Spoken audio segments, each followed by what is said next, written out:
Episode dimulai saat itu di rumah keluarga Sip. Mereka semua pada tegang. Pasalnya ponsel Sanchi masih belum bisa dihubungi. Sanchi pergi dari rumah karena ia merasa tidak setuju jika Sip harus menikah dengan Anandi yang hanya seorang gadis kampung. Hirdapati menyuruh Sip untuk mencoba menghubungi Sanchi.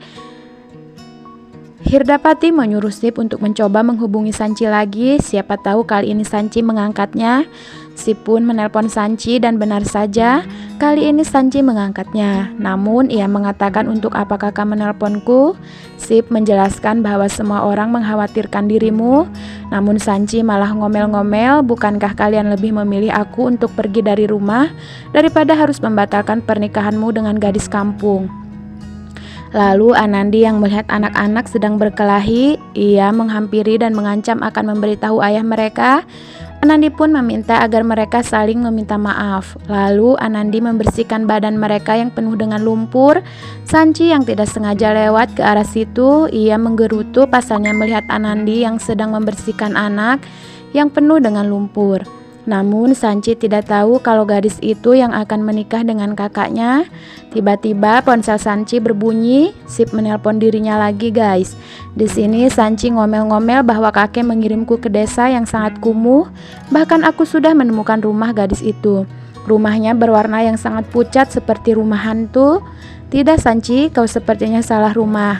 Sudahlah kakak, sudah aku bilang aku tidak akan datang menghadiri acaramu. Namun tiba-tiba Sip dan keluarganya terkejut dengan kedatangan Sanchi. Ternyata Sanchi ngomel-ngomel hanya ngerjain Sip. Sanchi berkata bahwa aku pasti datang karena aku tidak tahan jika harus melihat kakakku marah-marah. Tentu kedatangan Sanchi membuat semua orang merasa senang. Hirdapati menyuruh mereka untuk segera melakukan upacara adat. Pertama Sanchi memasangkan sindur kepada Mahi, lalu setelah itu memasangkan gelang dan Sanchi pun mendapatkan hadiah dari Mahi. Kemudian setelah itu Sanchi memasangkan sindur kepada Sip dan melakukan hal yang sama seperti sebelumnya. Setelah acara selesai, Sanchi pergi ke kamarnya. Ia kembali menggerutu pasalnya harapannya sirna untuk menjodohkan Sip dengan wanita pilihannya. Sip malah memilih gadis desa, namanya saja Anandi, sangat kuno sekali. Lalu Hirdapati meyakinkan Sanchi bahwa Anandi gadis yang sangat baik. Aku yakin setelah bertemu dengannya kau pasti akan suka. Lalu Sip dan Anandi yang sedang dalam perjalanan, ia merasa senang pasalnya Sanchi mau datang ke acara pertunangan mereka. Nanti aku sudah tidak sabar ingin bertemu dengan Sanchi. Tiba-tiba Sip terdiam. Anandi bertanya, "Ada apa? Apakah ada masalah? Ayo tolong ceritakan kepadaku." Sip pun menceritakan bahwa sebenarnya Sanchi mempunyai teman wanita dan ia ingin menjodohkannya denganku. Namun aku malah bertunangan denganmu. Jadi Sanchi mengatakan bahwa ia tidak menyukai dirimu. "Anandi, aku harap jika kau bertemu dengan Sanchi." Lalu Sanchi berkata, "Apapun itu tentangmu, tolong kau jangan tersinggung ya."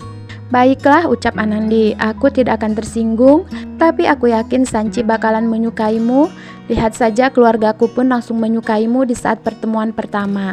Itu karena kamu gadis yang sangat cantik dan baik." Sip pun memegangi tangan Anandi. "Aku berjanji akan membuatmu selalu tersenyum dan kau menjadi pasangan terakhirku." Anandi pun tersenyum mendengar perkataan Sip. Lalu di rumah Sip, kakeknya dan yang lain sedang membujuk Sanchi agar mau ikut makan bersama di rumah keluarga Anandi. Namun Sanchi tidak mau. Ia mengancam akan kembali ke hotel jika kalian terus memaksaku. Lalu terdengar suara Sip yang baru saja datang. Ia mengatakan bahwa biarkan ia pergi, ayah. Ia bukan anak kecil lagi yang harus diatur. Jika memang Sanchi tidak ingin ikut, biarkan saja. Kita tidak perlu datang untuk memenuhi undangan makan bersama di rumah Anandi. Tapi mungkin Anandi akan kesal kepadaku. Ya, aku akan menelpon Anandi dan meminta maaf karena tidak jadi datang." Sip pun mengeluarkan ponselnya namun direbut oleh Sanchi. "Tidak kakak, kau tidak perlu menelponnya. Baiklah, aku akan ikut makan bersama denganmu." "Apakah kau yakin?" ucap Sip. "Ya, aku yakin."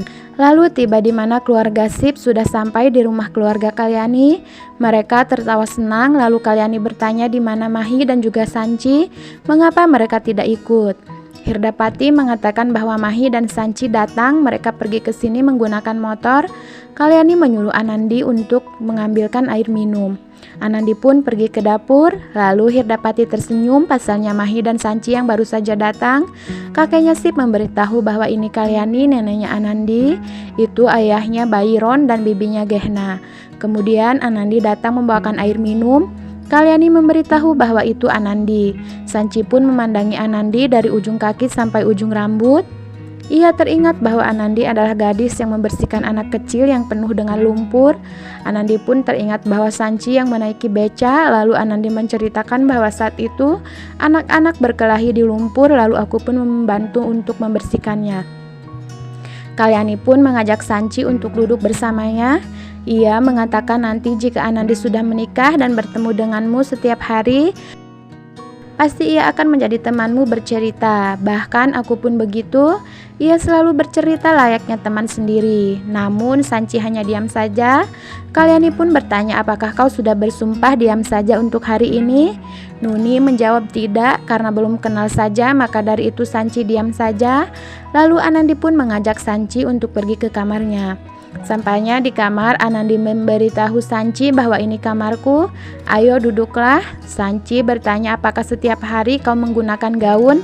Apakah tidak panas, berat, atau risih? Tidak, ucap Anandi. Bahkan sejak kecil aku sudah terbiasa memakai gaun. Tapi ini zaman sudah modern. Lalu bagaimana jika pergi ke bioskop? Apakah kau memakai gaun seperti ini? Anandi memberitahu Sanci bahwa ia tidak pernah pergi ke bioskop. Ya Tuhan, ucap Sanci, bahkan aku bisa stres jika tidak pergi untuk menonton. Sanci pun meminta izin untuk ke toilet, lalu datanglah Sip menghampiri Anandi. Anandi memberi kode bahwa Sanci sedang di kamar mandi. Namun Sip menyuruh Anandi agar tidak berisik. Ia berkata bahwa aku tidak bisa meskipun hanya sedetik saja. Jika tidak melihatmu, lalu bagaimana nanti jika kita tidak diperbolehkan untuk bertemu sampai hari pernikahan tiba? Anandi meyakinkan Sip bahwa kau pasti bisa, pasalnya ini memang sudah menjadi tradisi. Lalu tak lama kemudian makan datang. Ia memberitahu bahwa warga datang dan ingin menemui Anandi. Kalyani pun menyuruh makan untuk mengajak masyarakat masuk ke dalam. Siapa tahu ada hal yang penting. Dan benar saja, mereka meminta maaf kepada Kalyani pasalnya datang di saat waktu yang tidak tepat. Namun karena mereka sudah tidak sabar ingin mengucapkan selamat kepada Anandi dan memberikan manisan untuk Anandi. Sekian sinopsis kali ini, sampai ketemu di sinopsis selanjutnya ya.